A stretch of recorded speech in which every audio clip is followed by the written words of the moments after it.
Hey,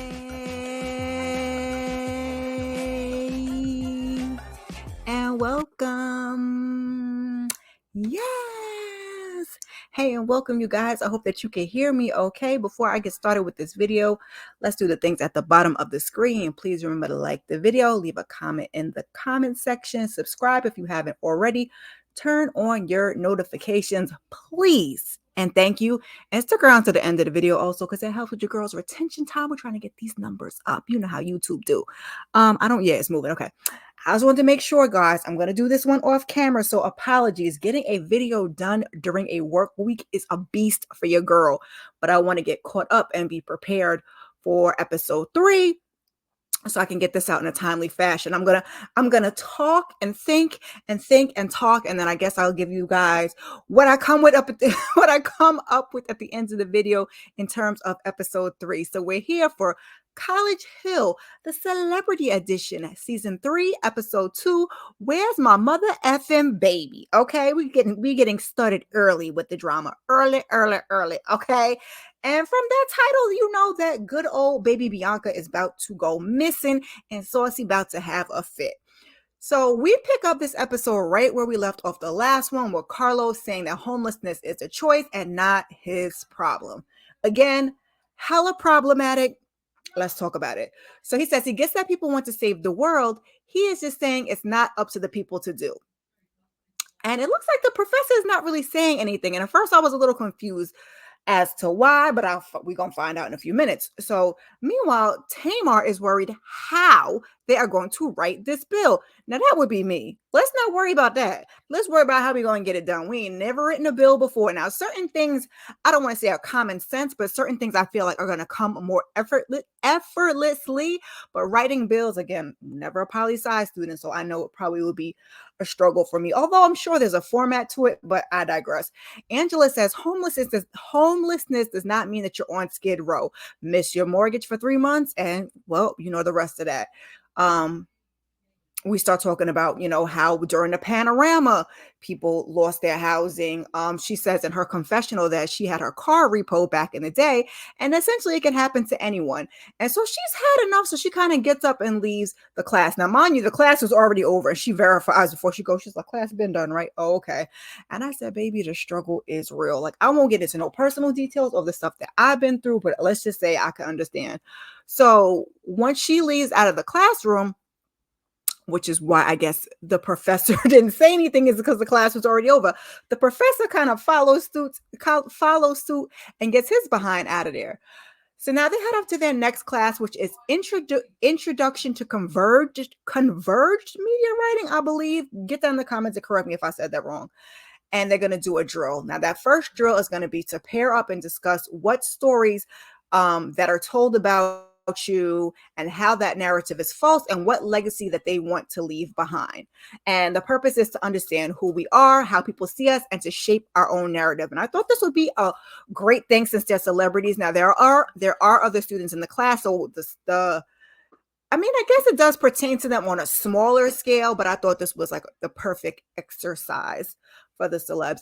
I'm gonna apologize in advance. Like I said, it's a weeknight, school is out, so kids going kid. Boo, can you go close that door if you're gonna be in here because your brother's making noise? Yep, there we go. 1 second, y'all.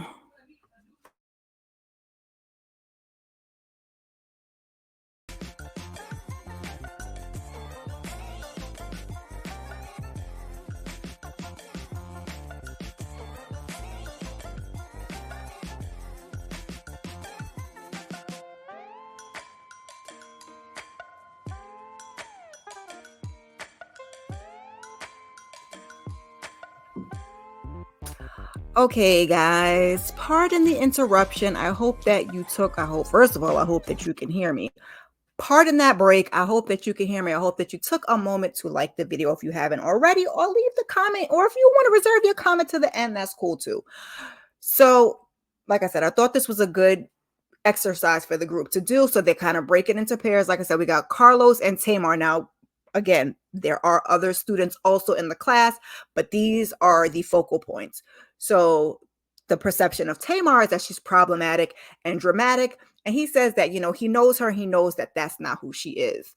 Over with Saucy and Nick, one of the students is kind of asking, do you think that it's the hypermasculinity that's the problem? And Saucy kind of says yes, but also his family's perception of him, because people see him with a beard, and then he has the mannerisms and the nails and how he dresses, and they make assumptions that are, incorrect.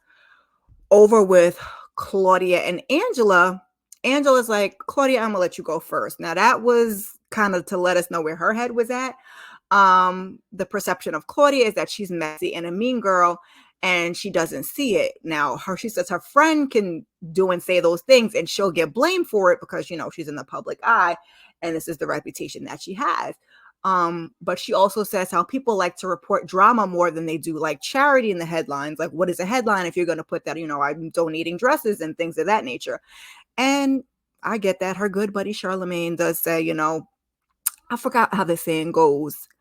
The lie sounds better than the truth. I can't remember what he says, but it's something to that effect. So Angela is kind of struggling to answer what it is that people are saying about her. She's like, oh no, man, it's a lot. It's a lot. It's a lot. And Claudia, surmises that she doesn't really want to be judged off her past. So they kind of turn to her and say, well, okay, well, what would you like your legacy to be? And she's like, I don't know. It's just hitting her really, really hard.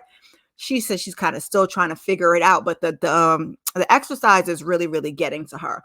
So she kind of cries, and the professor comes over and kind of talks to her privately and says, she thought that this would be an empowering experience to take empowering exercise to take back her own voice, narrative, and tell her story. And, she tells her that she's happy that she's here. And it was good, but at the same time, it was sad to see her vulnerable like that. Like I always say, I would not want to be famous because it's hard to be who you are without judgment.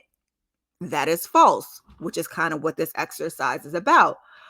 So now it's time for them to get up there and do their presentation. So Nick is giving what the false, narrative about Saucy and vice versa. So he says, Saucy says the false narrative about Nick is that he doesn't take anything seriously. They're judging moments and not all the hard works that he's put in. Nick says that people think Saucy wants to be a girl, and that's not the case. He knows who he is, and he's comfortable with it, and he wants to be 100% man. That is a lot for people to grasp, which is why people question his pronouns, and why I checked during the first video to make sure what the pronoun was, and now we're affirming that. And they asked, what would Saucy's headline be? A boss, free, and a mother doing him, right? And I just love to see a secure Black man, that is Nick, bigging up another Black man, even though he is standing there in a face full of makeup looking beat. Okay, love to see it. I just like how these two interact, because a lot of men could be that hyper masculine and get uncomfortable with it, and Saucy does not want you. Okay, so Tamar gets up there and she says that her and Carlos have similar stories, being fired publicly, meaning, you don't work well with others. So Tamar's this is Carlos saying that she's problematic. She gets the angry Black woman stereotype, and that she's hard to work with. Baby, that angry Black woman is a tough one to get past. Okay, especially if you have RBF, which your girl kind of does. Which is part defense mechanism, part really seriously get out of my face. Just part, this is how my face looks. So now while they're standing up there going through the exercise, because they're saying more, but we can't really hear because in the audience, if you will, Claudia and Angela are kind of discussing what they're going to say. And even though Claudia's like, we'll just kind of say kind things about each other and we'll do it that way. And I'll say, how I see you and what the incorrect things are. Like, I guess, if Angela doesn't want to say it, Claudia will say it for her, but she's just like, she just can't do it. So she gets up and she leaves. It looks like kind of shortly after that, we don't get to see the whole thing of everything, but the professor dismisses the class. Angela's outside crying, so they come there. I think Carlos was the first one to give her a hug, and all the housemates kind of like give her this big group hug and give her some support. And in her confessional, she's kind of saying that she wishes she had spoke up for herself more in the past, and maybe, this wouldn't be the case. And I really, oh my God, like it hurt my heart. I hate to see that she feels that way. I totally get it. I totally understand it. Not from a celebrity aspect, just from a private individual, just being a Black woman sometimes. And I understand it, but it's hard and there's no way to like go around it. You can kind of only go through it. So I hope that she understands that, your past, which is the purpose of the exercise, the past doesn't define you. You can make new strides, move forward with life. And you are honestly, at the end of the day, the only person that matters. So even though people are always going to have perceptions of you, whether fact or fiction, you kind of just got to keep pushing and keep your head held high. And I know that's easier said than done because, sometimes I struggle with that myself. So that night, Saucy and that doggone baby doll, Bianca, they go to cheerleading practice. Now he is late and the coach calls him out. So he has to take a lap. But Saucy's like, I'm not running, because it was him and one other person. So the other person is running. And Saucy's like, let me see you walk, walk, walk, walk. I said, oop, this going to be a problem. Because authority don't play all that, especially at HBCU, child. So he's struggling a little bit to get these moves. They're moving really, really fast. And the coach is getting hell of annoyed. And the coach is kind of saying it looks like, it was a little struggle fest. And he's like, I'm not the only one that's struggling. So the back and forth gets the team 5 burpee tucks. And I said, Lord, no, because your girl can barely do a burpee, but a burpee tuck, yikes, I don't know. So Saucy, gets inspiration to go a little bit harder, and he kind of pulls himself together. The coach kind of warms up a little by the end, because listen, coach was saucy too. Okay, coach was okay, no, try again. So it was a little amusing to watch. So now back at the house, Angela's kind of talking to Claudia and asking her if there's anything that she did or could have done, and she's like, no, she kind of just was really, really triggered by the assignment, and Claudia is encouraging her to, go ahead and complete it, because the teacher gave her additional time to hand it in that night. So she goes to run and do that. The group kind of sits down later at some point to do homework together, and Saucy comes in, goes up and changes into his little moo-moo.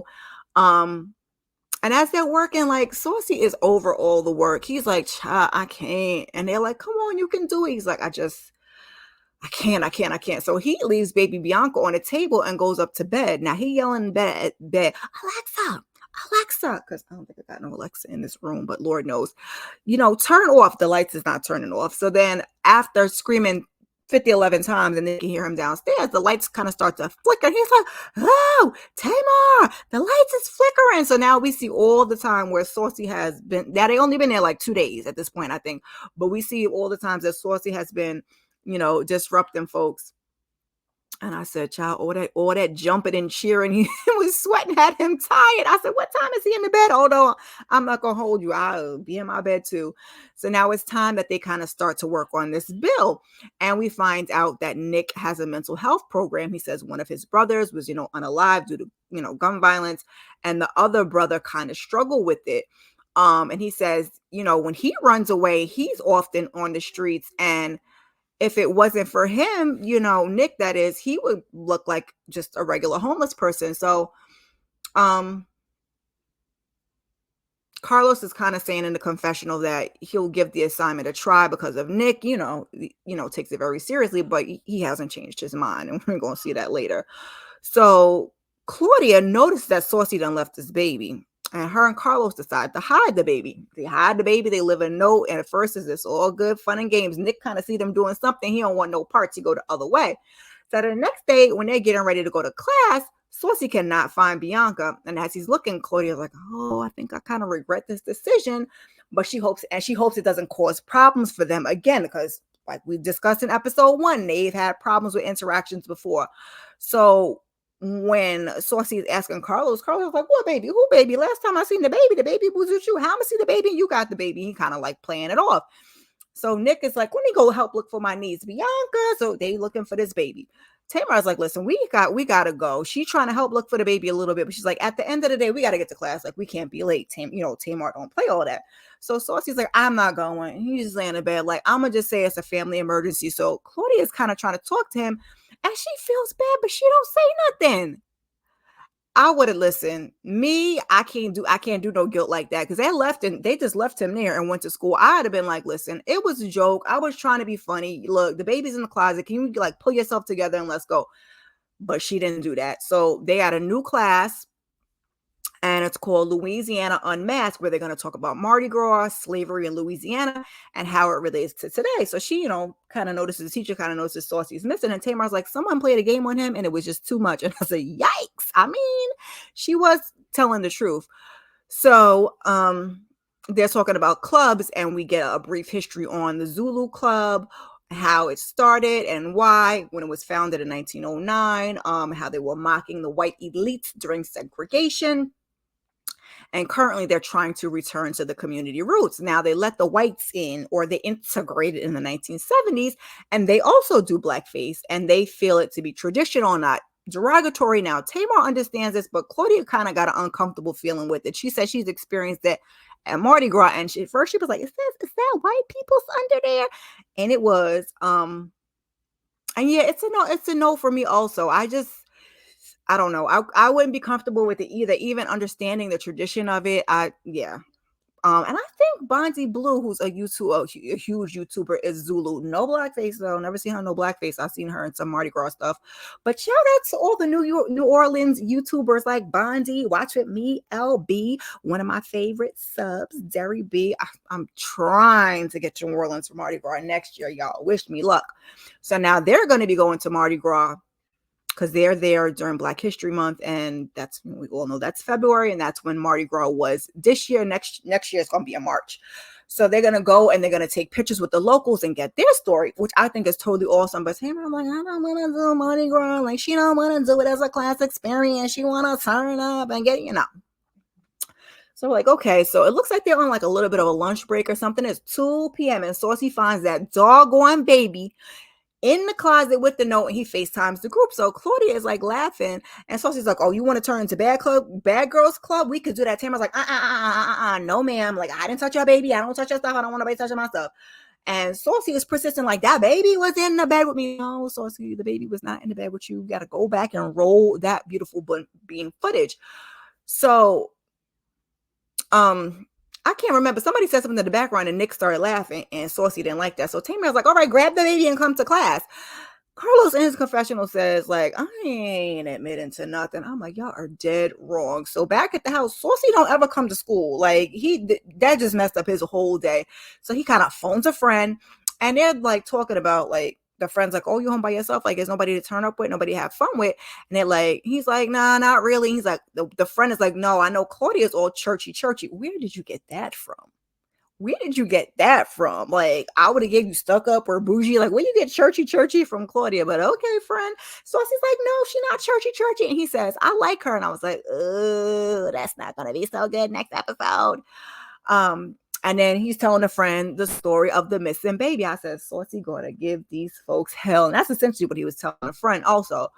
So now we're back in poli-sci, and it's about to heat up again. The professor's asking if they got a chance to write the brief. Now they said they don't know if it's right, but they got it done. And Carlos was like, listen, it was a tall order, my man. And the professor was like, that's Dr. Frazier. I was like, oh, me and Tamar both, okay. And Tamar kind of finds Carlos's behavior unprofessional, and it is. You're in a classroom setting, but I get, some people, they just want to be them, and it's not my cup of tea either. So Carlos is like, listen, how much is it going to cost me to get an A? And Tamar's like, I don't know if he's joking, he's being serious. So Dr. Frazier's like, listen, I was listening to your last conversation, and he's like, you said we could solve homelessness in one day. Like, how do we do that? So Carlos is like, you got gun dealers, alcohol, tobacco folks. They could pay a corporate tax. I think he said like 3% on the products that they make millions and billions of dollars. They make off of people. And the professor's like, but you have to ask. And that's what the bill does. That's how the bill comes in. I said, touche, if you know where that's from.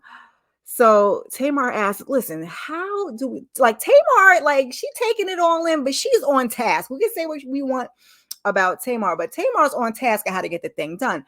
She asked the professor, how do we make the bill look attractive enough for someone to do something about it? And the professor's like, that is the challenge. It is critical thinking. Like, that's exactly what we're in college for. Like, this is what we're trying to do. And we have many different perspectives, so we should be able to get a handle on it. Carlos, he's still sitting there. He got pushed back.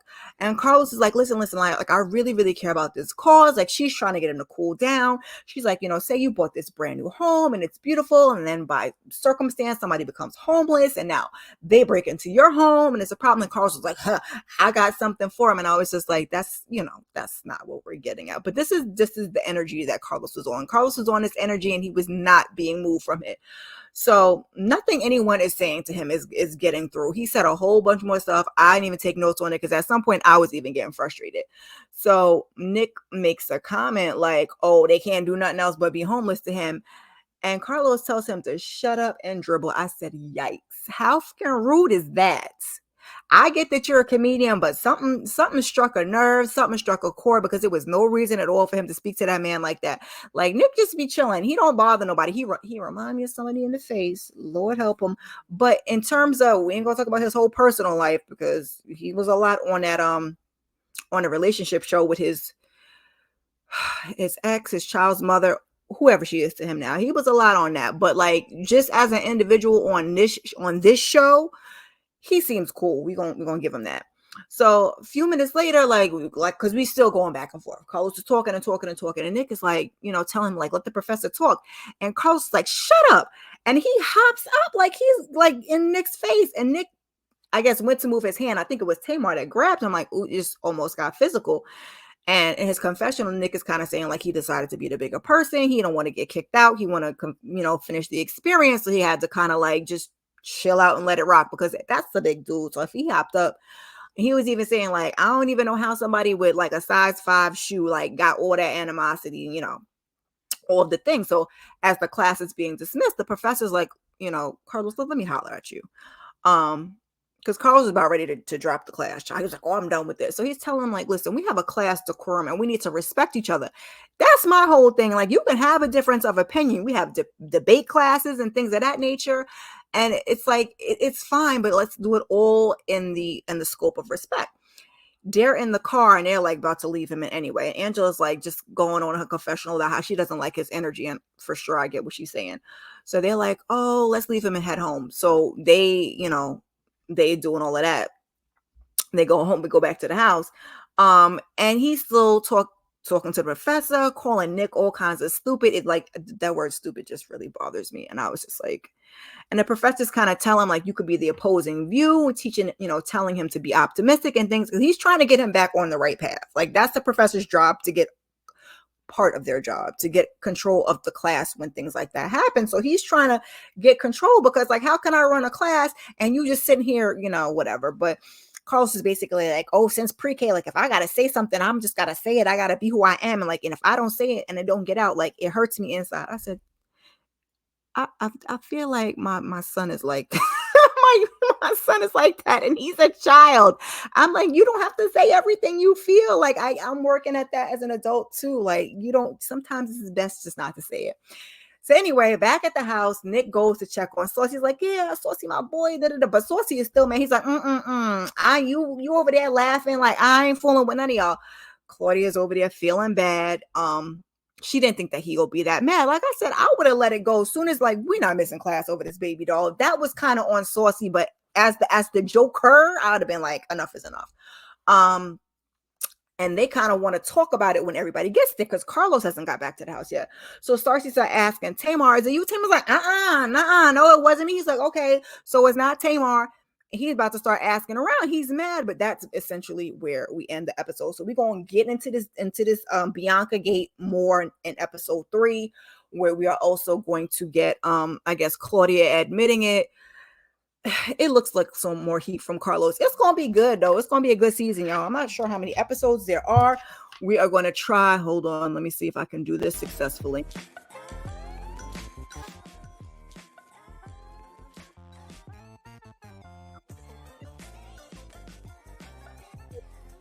Music on and it's not sounding muffled.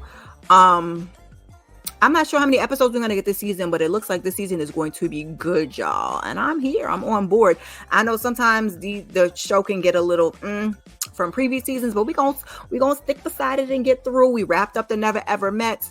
So this is what's next up for me on reality TV. I'm still debating on doing like episode 10 live and a synopsis of the season for the perfect match. So just keep your notifications on for that.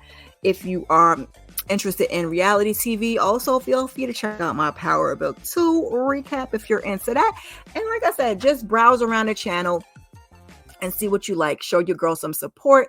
If you have not already, now is the perfect time to leave a comment in the comment section. Also, sharing is caring, so please help your girl get to 500 by sharing this video where you share your videos. Like I said, sharing is caring. Let's do the doggone thing and help your girl get to where she needs to get to. Also, a thank you and a welcome to all my new subscribers. I appreciate you guys ever so kindly. I'm not going to take up much more of your time. Like I said, keep your notifications on, check the community tab, do all of that, and your girl will see you in the next one. Peace.